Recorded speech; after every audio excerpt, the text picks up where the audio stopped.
Alright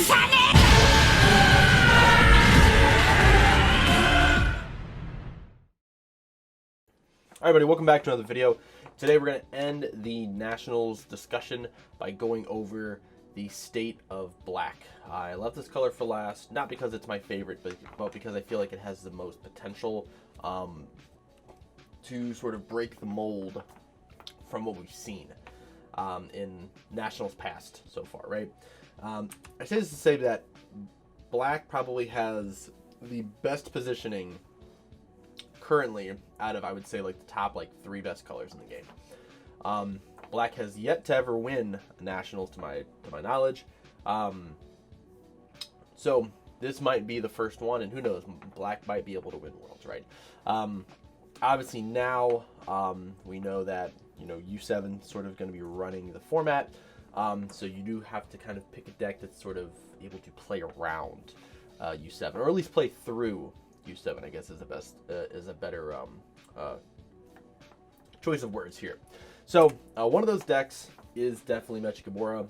Still, I would say the best black deck in the game, and I still think probably, if not one, the second best deck in the game. So this video is coming out after EU Nationals and the Oceania Nationals, where we saw 0 Magora in Top Cut. Now this could be from not being prepared for U7, not being prepared for Jiren, or just bad pilots. I mean, I don't really know what the, you know, what it actually was. Obviously I wasn't there, but black does really, really well into red, right? Black does very, very well into Gohan. You know, if there was Magora running around, there should have never been a Gohan in Top Cut, right? So it might have just had a very small percentage of players who were playing the deck. Who knows, right? But this deck does handle both of the top decks pretty well. I'm saying the 2 best decks in the game, from, I would say, the community's, you know, spectrum, would be U7, and then the counter to U7, which is Jiren. Magora plays very well into U7, and you play extremely well into Jiren. I would say you actually would be able to manhandle Jiren. This deck having the ability to not only warp cards from your hand, your board, and your drop area, but then also being able to steal battle cards on board to use them for their own attacks.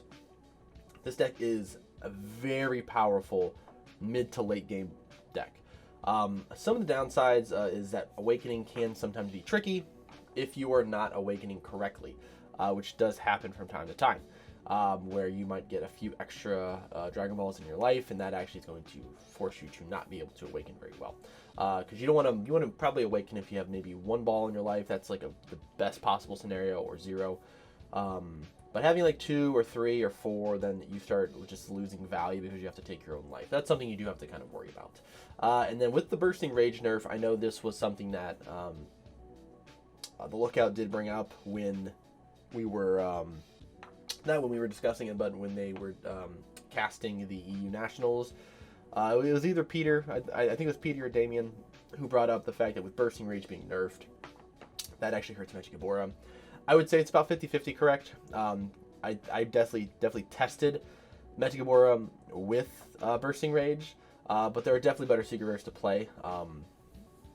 You have like 3 or 4 really good options for other secret rares, and Bursting Rage wasn't necessarily enough to help you win the game. I think where Magora struggles sometimes is not having enough pushing power, although it has the ability of just swinging a ton. Swinging a ton for single damage is not always the best. So you're swinging, you know, 20Ks, 30Ks, but they're doing single damage. The opponent just floodgates you every turn. You're not really actually doing any damage to your opponent. So that's kind of one of the downsides to Magora.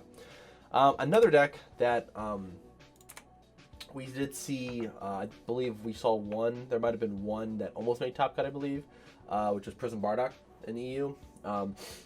This deck, I definitely think is on the lower end of the spectrum when it comes to black decks. The archetype itself is just very weak. It's a bunch of 16Ks. The deck, I don't feel like has enough to deal with what's in the meta currently. It had a very short run of being good, and then I think with the new set coming out in U7, it's just not as good as it was last set, right? For like that half a set. So this deck definitely has some cool things you can do. A lot of utility being able to be a 5-color deck. So you have a lot of different tech cards you can play. But the engine itself is you're playing a Z-Battle card, play out an 8-drop, playing a Z-Battle card, playing out an 8-drop, playing a Z-Battle card, playing out a 10-drop. You have to really get to late game for this deck to really, really pressure. And at some point, the deck is just going to slowly start running out of value. And once that happens, your resources are gone. You have to spend too much energy for it to actually make some plays work. So I definitely think it loses a lot of steam as the game goes on. And also, this deck does really struggle against Z-Leader decks. So if your deck has the ability of going to 20k or beyond, this deck struggles because all of your cards are 16Ks, so now you really only have 2 battle cards you can swing it that are big, being your 8-drop and your 10-drop. That's really it, right? Cool secret rare with the Vermilion, but everything else is just kind of, unfortunately, just sort of falls short to what we would like the deck to be. Now, Trunks, I think this is a perfect opportunity for Trunks to sort of make its comeback into the meta. This is definitely, I would say, between this and like SS4 Goku, which I feel is probably the best aggro deck for Black. However, that deck is incredibly RNG dependent, while this deck has a little more that it can do, where it's not fully RNG dependent. But this is a mid-range aggro deck. SSG Trunks has the ability of just having these crazy turn 2 and turn 3s. They're swinging tons of battle cards, 20k and 30k higher. Your warp does become a second hand almost in some sense. So if Mechi is a popular black deck, this deck actually does very well into Mechi. You're able to, you just warp the cards that you would put in there anyways, which helps you awaken earlier, and now you have the ability of playing those cards back out. So Trunks is actually a good meta pick against Magora. The problem with this deck was Green Gohan being really popular. Now with Green Gohan not really being very popular, it's still very good from what we've seen, but it's not being played in the hands of everybody. So if you're running into less Gohan, this deck is actually better. But Awakening RNG is sometimes a struggle, where you have to mill the top 3 cards of your deck, and if you're not hitting Saiyans at least 2 out of the 3 times, it's definitely going to feel bad, and you're not going to be able to play on curve as much. And then also just bad mills in general, right? So these are milling super combos, milling petrification, milling your tech option that you need in your hand that you can't get back. These are all problems for the deck. And as the deck goes later into the game, turn 4 and beyond, the deck starts to lose as much value, and the plays become sort of scripted. So it's definitely a better early game deck than it is later. Mid-game range, like turns 3 to 5, is probably where the deck thrives the most, and then after that, it sort of falls off. So definitely wanting to kill your opponent early on in the game. And then the last black deck I wanted to talk about, which is going to be Cumber. I know this deck has... It's not very popular, it seems, in the NA. It never has been. It's only really seen its tops in EU. But this is a deck that has everything, and I think it's just waiting for someone to be able to pilot it correctly. And this potentially might be that format. For one, this is a black deck that does not focus on Overwhelm. It's a deck that can utilize Overwhelm and cards from the Warp. It's a Saiyan leader, Saiyan only leader, and as well as being able to search out literally almost every card in the black Saiyan tech pool. You can search almost literally anything, including super combos. Very powerful draw engines, being able to bottom deck your own opponent's cards while also keeping them in rest mode.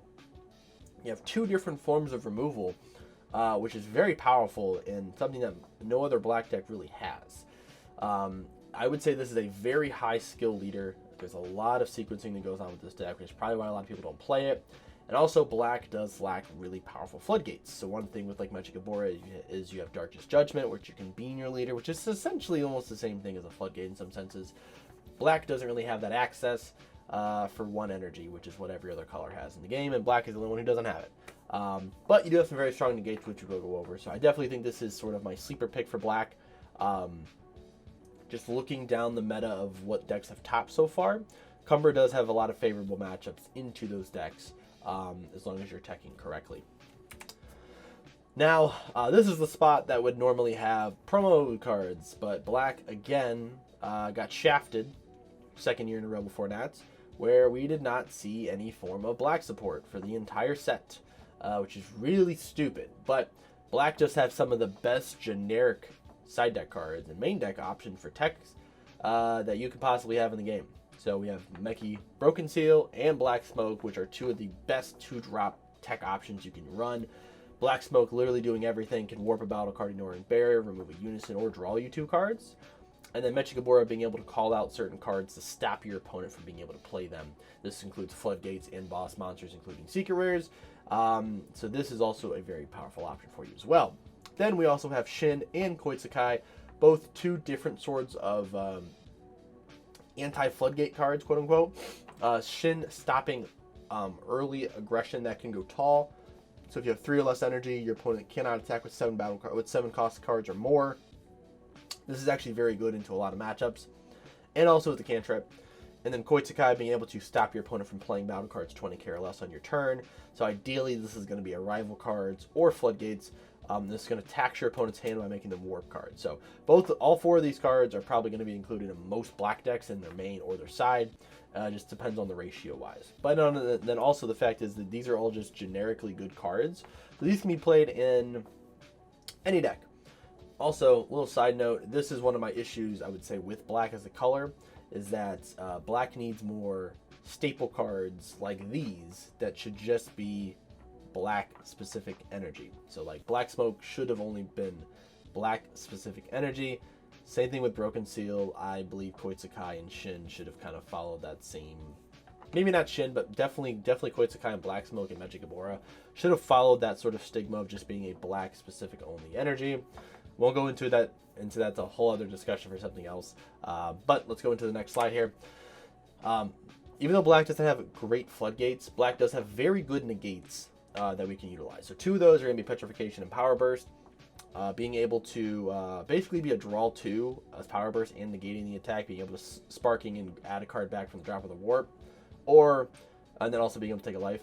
And then Petrification being able to just stop cards in their tracks, right? This card is incredibly powerful. Without this card, black definitely loses most of its defense. So this card has to be in the game, unless they want to give us a black floodgate for 1 energy. That'd be a good replacement. Both of these cards are definitely going to be utilized in whatever black decks you see at Nationals, or if you're going to be playing a deck, you need to make sure you're including a combination of both of these cards.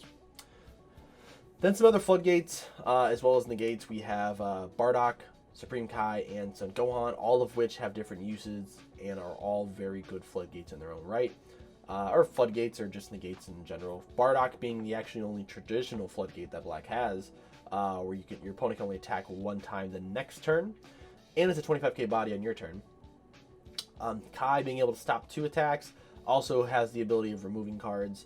So when you warp a battle card, if it's a card that is has a permanent where it's removed, or it's a secret rare, or it's a Z battle card, it just gets removed from the game instead. And then Gohan being probably one of the best side deck options against U7, because this is a negate that comes from the warp or the drop. Your opponent cannot cooler this card, and it's going to negate the battle card attack. So some things you can do, you can like battle card negate, or use a negate and your opponent coolers, and then you just Gohan, and then you're basically taking the life from Gohan, and the attack is still negated even though they coolered, because this card happens in the auto step. So this is a very powerful little tech option. I would suggest you making sure you can fit this card in your 50 or 65, however many cards you're running in your main and side deck. This card is going to be definitely, if a black deck makes top cut, you'll probably see this card in their deck, and you probably will see a combination of all 3 of these, more than likely. Black did get a Z extra card, and I've talked about these in every single video. The black one especially is really good. So the first effect, both effects actually give 10k, but the first effect puts 3 black cards back from your warp to your drop. So this is actually very good in the Magora matchup. So if you're playing a black deck, even if you're playing Magora and you're putting cards into your warp, being able to cycle those cards back into your drop not only removes a lot of Magora's power, because they need cards in your warp to play the big 8 drop to get the full effect and some other cards in their deck, but also you can get these cards back, so then now you can overwhelm, which is very, very important. Second effect, though, you can warp a 5 or less in combat, which is very good, because if your opponent attempts to hand dump on a 5 or less, that doesn't have barrier, you can just snipe 3 Z energy from your Z energy, and then you can just snipe the card off the board. So it has some unique tricks there. But this card is fantastic. Make sure you're running it. I would say probably run 2 of them in your Z deck. And then a secret I did want to talk about. A lot of people are probably going to be going back to Evil Saiyan as their secret rare since Bursting Rage has been gone. But Dark King Magora is still should be utilized in a lot of black decks. For one, you're sniping, or not sniping, but you are counterplaying a 7 or less battle card on play. If it does have deflect, you can still technically play the card in counter window. It's just going to come down, you're not going to get the other effect for it, right? Then, when it's on the board, if your opponent attacks with anything, you can detach a card from underneath it and warp a battle card on board. So technically, even if a card has deflect but no barrier and you play this card, if the opponent swings at that card, you can then still get rid of the card anyway. So, also being able to just hit almost any card in the game that's not a secret rare, including Floodgates, and then swinging twice and warping 2 cards. This is a very, very impactful secret rare for 1 energy. So definitely pick it up. I mean, it's also like $30 or $40. I'm sure it might be cheaper over in EU. But this is definitely a card to think about playing if you're going to be playing black. Now, that does it for the video, guys. Very short video here. Hopefully you guys enjoyed it. The entire series itself, we're now going to be moving into probably going through a lot of the Fusion World reveals. And then I might go quiet a little bit since we're getting closer to Nat's prep. So video-wise, I might not be putting out as much stuff. But looking forward to hopefully meeting a lot of you guys at Nationals and hopefully doing well. So if you guys liked the video, like and subscribe. Let me know what you guys think. If you guys think about any of the black decks I talked about in the video or I didn't talk about in the video, let me know in the comments. Be sure to comment back and have a discussion with you guys. So thank you guys for watching. As always, thank you for the support, and I will see you guys in the next video.